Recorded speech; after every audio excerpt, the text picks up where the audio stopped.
and you are now tuned in to the Actual Factuals. It's the Actual Factuals. And welcome back to the Actual Factuals. It is your host. My name is Josh Moody. It is the handsome one, the dancing one, the prancing one, the shantsome one. You gotta say it twice. It's always better when you say it twice. Guys, I do want to apologize for the turkiness. It has been a while since I have been here, and you guys have seen this wonderful face and heard this beautiful voice. I do apologize, but I am back. It's football season. You got the NBA coming up real soon. It's actually very litty. I'm excited. Let's get back to it. It's the Actual Factuals. So nonetheless, guys, week 1 is already in the books in the NFL. So is week 2. So I'm going to do a quick little recap of what we got going on in week 2 in the NFL. Okay, first and foremost, the most breaking news of the week. Josh Gordon, no longer a member of the Cleveland Browns. Okay, if you guys peeped my earlier highlight reel video of that situation, he was supposed to be released officially Monday, but instead was traded to the New England Patriots, which I think is smart by the Cleveland Browns. You better off getting something of value for that young man who's an incredible talent. Nonetheless, shout out to the Patriots for getting another steal. You got Tom Brady, that caliber wide receiver. I'm intrigued to see what's gonna happen. Nonetheless, Josh Gordon, aka Flash, was released. The 6'3", 225-pound wide receiver was traded due to a non-injury related to a promo over the weekend, which tweaked his hamstring, which led to him not playing, which I guess led the Browns to ultimately say, like, listen, I've given this young man too many chances, ultimate opportunity for them, for him to succeed, and this was just, I guess, the final straw for him. Nonetheless, the Patriots got a good deal for him, and like I said, I'm really excited to see how that works for him. If for the Patriots, I just have a feeling he's going to eat in that option, in that offense. The transaction was only he's under a contract for 1 year, $790,000. $790,000, a 1 year deal. Doesn't affect the Pats salary cap and fills an immediate need as they clearly need some wide receivers. They cut Corey Coleman, who's also a former Brown.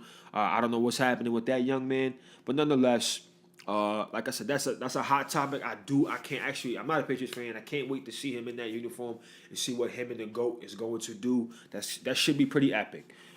Maybe that breaks Tom back another 3 or 4 years. That remains to be seen if Josh can even stay on the field, because we all know his history and his past. Incredible talent, though. Still wishing you the best of luck, good brother. But let's recap week 2. We had some great games going on. We had Vikings, Packers, and this is all coming down straight to the kickers, unfortunately. But let's get the GOAT out the way. In my opinion, Aaron Rodgers. This man was a stud. 30 for 42, 281 yards, 1 TD did just enough. Mason Crosby, who's actually an elite kicker himself, missed a field goal that would have won the game, nonetheless, and also a roughing and passer penalty that was called by Clay Matthews, which ended up negated a game-sealing interception, which is another conversation due to the penalties because it's already outrageous. And just a sidebar, Roger Goodell, you are absolutely ruining the NFL. I can't stand your boots. I can't stand your face. I actually might hate your face worse than Eli. I just lied. I hate Eli's face more than anybody. I can't stand now. Giants, we look terrible right now. That's another story. I'm not even going to get into that right now. Nonetheless, Kirk Cousins, the man on the 1 year deal. Mr. Do you like that? Do you like that? Pause. Nonetheless, that young man, he threw for 35 on 48, 425 yards, 4 tutties. Pretty damn near impressive. But the kicker, Daniel Carlson, was released. Was released after missing 2 field goals and an extra point. And they officially signed Dan Bailey, the former Cowboys kicker, who's considered one of the most accurate kickers of all time. Nonetheless, he was out of a job. Maybe he lost it. We'll see how that works out for him. But nonetheless, guys, kickers, and my lady in Sweet Thing will tell you, she knows I'm very hard on kickers. And if you guys know, if you play any type of high level football, while you're working hard, busting your ass and doing 2-a-days and your blisters hurting and you're breaking your back, right? Because you're trying to get better. You're taking a lot of reps at practice, and they're over there in the shed doing handstands and cartwheels and bouncing footballs and stuff where it bounces back up to them. They kick them. They got their helmet off, right? Then they come out there and they miss kicks. That pisses me off because you have one job. And listen, granted, I'm not saying your job is easy, but listen, you got one thing. Keep that leg loose. Okay? So when it's time to go time, you come out there, you put the thing through the pipes. Pause. You split the pipes. That's all you got to do. Split the pipes. Kick the ball. Go through the pipes. You got one job. You got one job. I don't even know if they got a pass conditioning test. I'm just saying. I could be dragging it, but I'm just saying you guys got one job, guys. You guys got to be better. You guys be better. Next game, Panthers Falcons rivalry game, NFC South. Matty warm because he's not cold blooded. I'm sleep on that. He's whack in my opinion. I honestly can't stand Matty. I just thought one of the best wide receivers possibly ever to play this game, and Julio Jones, who is an absolute freak. Top 2 wide receiver, possibly number 1, depending on your cup of tea. AB might be a cup of tea. OBJ might be a cup of tea. My DeAndre Hopkins might be a cup of tea. So nonetheless, Panthers Falcons. Matty Warm actually came out on top in this game. Salute to you. My man threw for had 4 touchdowns total, 2 passing, 2 rushing. Cam went for 32 out of 45, 335 yards, 3 tutties. I'm not expecting much for the Panthers this year. However, you can never count them out when you got that man Super Cam back there. A big fan of his. He's magical with the football in his hand. Can do a lot of different things. Run the football, throw the ball, you name it. That man has a rocket launcher. Okay, the next game I want to talk about is a big game that I had my eye on. If you guys been watching Hard Knocks and actually just been following the Cleveland Browns, period, they have a much updated and a much improved NFL roster. They got a lot of talented guys on there. Myles Garrett is a man. Jarvis Landry is a straight stud. Tyrod Taylor is a great pro. Listen to what I'm saying. Great pro, great game manager, good solid to good quarterback. Okay, has a good arm. Can make throws on the football field. He's not going to turn the ball over much. Okay, he's going to make smart decisions. He won't put you in position to lose the game. Guys, if you've been watching, he's been putting the Browns in position to win the game. They lost the game by a point, okay?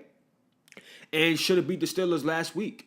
Okay, they lost by a field goal and possibly should have beat the Steelers last week due to a blocked field goal. Okay, they have also cut their kicker. Okay, which I called when he missed that last one. I knew they was going to release his ass on Monday. Listen, you guys got one job. I don't feel bad for you. You guys got one job. Do your job, guys. Do your job. Just come out there, kick the ball, put the ball through the pipes. It's that simple. It's just that simple. Okay, Pats Jags, in my opinion, was possibly the games of the week. In my opinion, well, I wouldn't call it the games of the week because you do got the Chiefs and the Steelers that's coming up next. But Pats and Jags was a good game. Blake Bortles was actually kind of wild for respect here. My man threw for 29 out of 45, 377, 4 tutties, 35 rushing yards on key first down scrambles. Now, look, I'm actually type sleep on this young man, too. I know he's big. He reminds me of like a poor man's Big Ben, in my opinion. He's still young, so I could be wrong on this situation. This man still could improve. He still could get better. But nonetheless, I just have never been jacking his, what he's done in the NFL. I think he's holding that team back. That is an A1 defense. But salute to you guys for beating one of the, you beat the GOAT. So listen, Tom Brady and the Patriots and Bill Belichick and them boys always coming in, game plan ready, always ready to take away somebody that you have. And salute to you guys. The Jaguars stepped up and won that game. Defense is huge. I guess you can, shout out to Jalen Ramsey and them boys, my son Calais, Marcel Darius, Telvin Smith, who is an absolute stud. That man is all over the football field, super fast, can make every play. Mr. Jack as well. They got some guys. Of course, Jalen, I already said Jalen. But nonetheless, like I said, that was a great game for them guys. Not Big Ben. Mr. Gronk wasn't the effective man that he usually is. Maybe Jalen Ramsey was right. Maybe he was just right on this one. Because like I said, the Jaguars defense is A1. Gronk is probably damn near unguardable. Everybody's due for a bad game. So nonetheless, Chiefs, Steelers. I got to talk about this game because Patrick Mahomes, you have been absolutely wilding. You have an absolute a beam cannon. One of them zones where a red light laser will find you and then Solomon is just falling behind. That man can make every throw on the football field plus more. He has such a live arm, one of the best arms we've possibly ever seen. I'm just talking about just off of arm strength and the way the ball comes out of his hand. It's a rocket launcher every time. Every time. I don't know. He just throws so hard. It looks like Aaron Rodgers when he throws it. For Aaron Rodgers throws the football, when it comes out of his hand, it's just a live ball. It spins, the velocity. This is how it looks coming out of his hand. Mahomes got that type of arm. And he seems so far to have that type of accuracy. Granted, Andy Reid is a guru when it comes to, drawing up plays and finding those gaps in the defense. So I just think this is a perfect fit. This man had a very high grade coming out of last year's draft. Okay? Nonetheless, They let Alex Smith go, Mr. Reliable go for this young man. And so far, 10 touchdowns in the first 2 games is just sick. And if you guys seen how it's looked, it's been nothing but explosive plays, balls getting thrown down the field. Tyreek Hill, aka Cheetah, you are just running through balls, pause. Your speed is unmatched. We have, it's just crazy how fast and effortless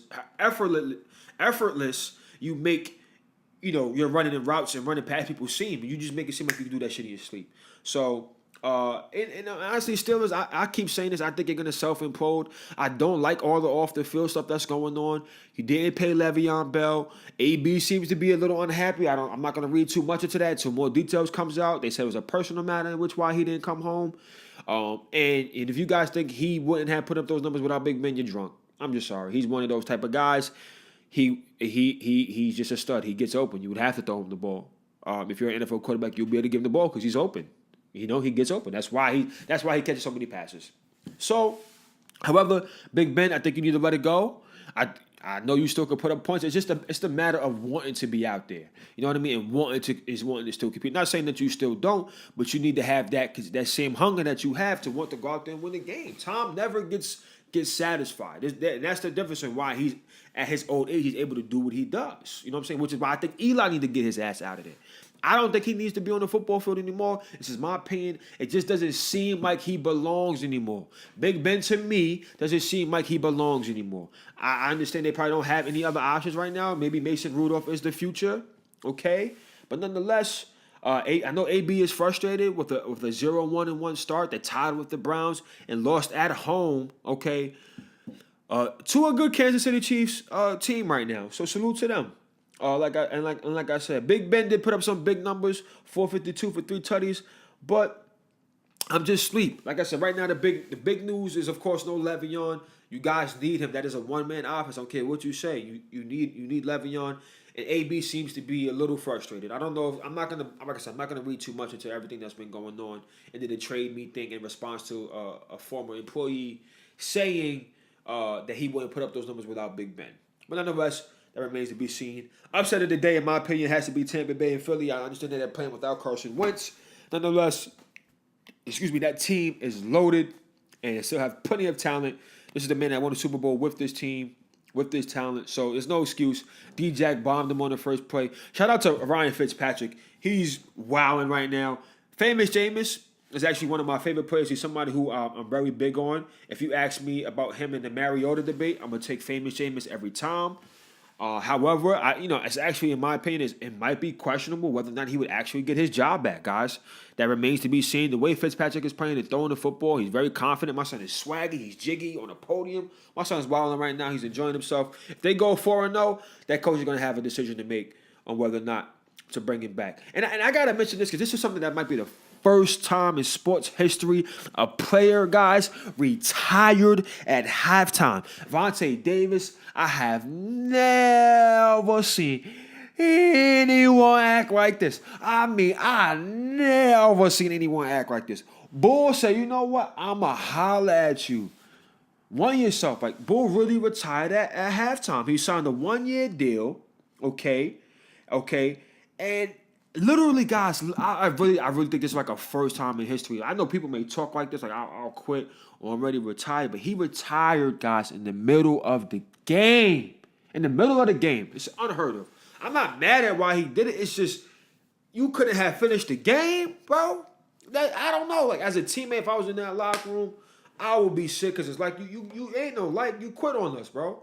And I get that was a personal decision. You felt you was doing yourself a disservice, the team a disservice.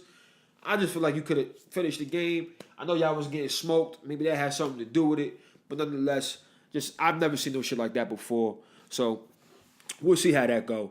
But nonetheless, guys, shit is just crazy right now. And so I'm a transfer right into week 3 of my pick'em. Okay, we got Thursday night football. Jets versus the Browns. Like I said, the Browns is low-key my team to watch this year. I'm just intrigued to see, their turnaround and see, because I really think they're going to win a few football games this year. And like I said, shout out to the young Jets. Sam Darnold, I did not want him as a Giants fan. I wanted Saquon. We got Saquon. So far, to me, from what I've seen from the eye test, right? When I look at the intangibles, calm in the pocket, the way the ball comes out of his hands. Does he go through his reads? Is he scared when the rush comes? Is he able to step, slide, move, go back to this read, come back to this read, and still make a throw? He's young. He's gonna make. When you're a gunslinger, you're gonna make some bad throws because you think you can fit them in and you can make these throws. So nonetheless, this is gonna be interesting to see. Shroddy Chef, let's see who you picked for this Thursday night football game, bro. He has picked the Jets. That's actually not a bad pick. In my opinion, I'm gonna go with the Browns. I think Tyrod and them boys get it done. Young Denzel Ward, who's turning out to be a stud, got 2 interceptions already. Tied for the NFL lead, but he did let a big crucial catch last week against Michael Thomas. But nonetheless, we're going to see. I think Myles Garrett is going to get after it as usual. He cannot be blocked. We'll see. Should be a pretty good game. Like I said, Sam Darnold could throw the rock, man. 532 yards, 3 TDs, 3 interceptions. The interceptions I'm not worried about because it's a learning curve. He's going to learn. They're throwing him in the fire. He will get better. I'm actually pretty impressed with that young man. We'll see how he turns out. Saints at Falcons. Okay. Drew Brees. That's actually my sleeper pick to appear in the Super Bowl this year. That man is always putting up 4,500 yards and like 35 to 40 tutties every year.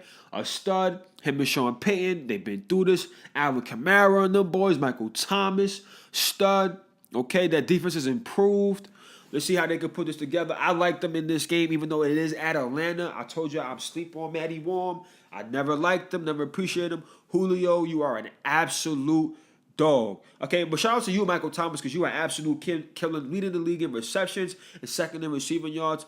A young stud was with Zeke and them boys, with Cardale Jones, even Barrett, Joey Bosa, all them boys over there at Ohio State. That was a well-stacked team.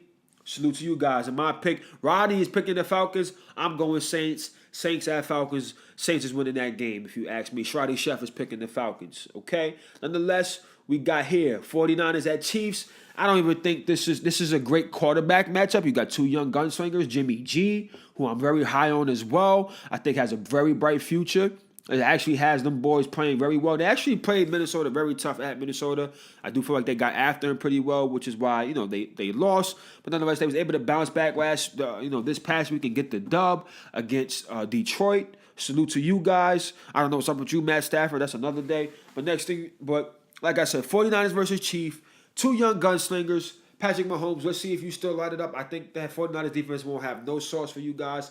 Sammy Watkins, Travis Kelce. You guys I think you guys are gonna light them up and see, it won't even be close in my opinion. And it's at Chiefs, it's at Kansas City. Rod picked the Chiefs as well, and so am I. So like I said, I'm picking Chiefs for that game as well. So then we got Battle of LA, Chargers at Rams. This is a no-brainer. Dominic Ease, Broski. You already know what it is. Rams got this one all day. And this is not just because that's my man's. I just think I'm just sleep on the Chargers when things seem to go well. Phillip Rivers, statistically he's a great quarterback.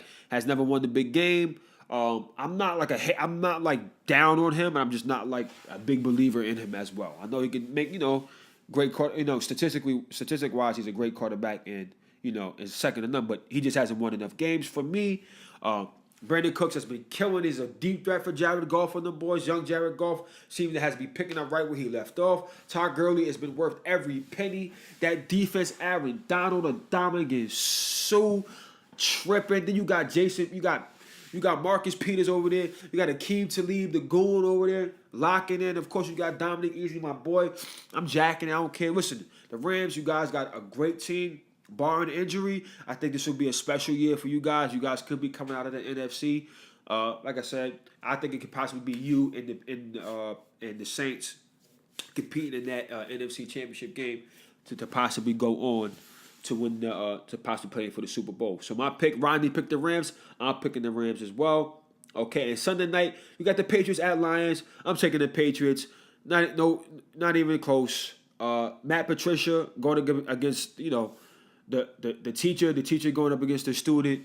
Matt Patricia versus Bill Belichick should be a goodie. Matt Patricia should know every Tom Brady weakness. So it should be intriguing to see how they work that out. What type of nicks and wrinkles they're gonna throw in to try to throw off Brady and get pressure to him, because you got to get pressure to him. And see, like I said, the lone spotlight for the Lions has been our guy, Kenny Golladay, Golden Tate, who's been hooping as usual. He's been a stud since he came in the league. But like I said, I'm picking that the Patriots will win that game as well. And nonetheless, so look, guys, I'm gonna wrap it up for the actual factuals, guys. Keep on the eye out for the highlight reel, as any type of breaking news, any type of things like that will be popping up. Your host Josh Moody will be having his mean mug and talking about these these breaking news and trending topics. But listen, it is the actual factuals. I am your host Josh Moody. I appreciate you guys for listening. I appreciate you guys for watching, and I'm off this. Holla at you on yourselves. To the actual factuals. Man, it's the actual factuals.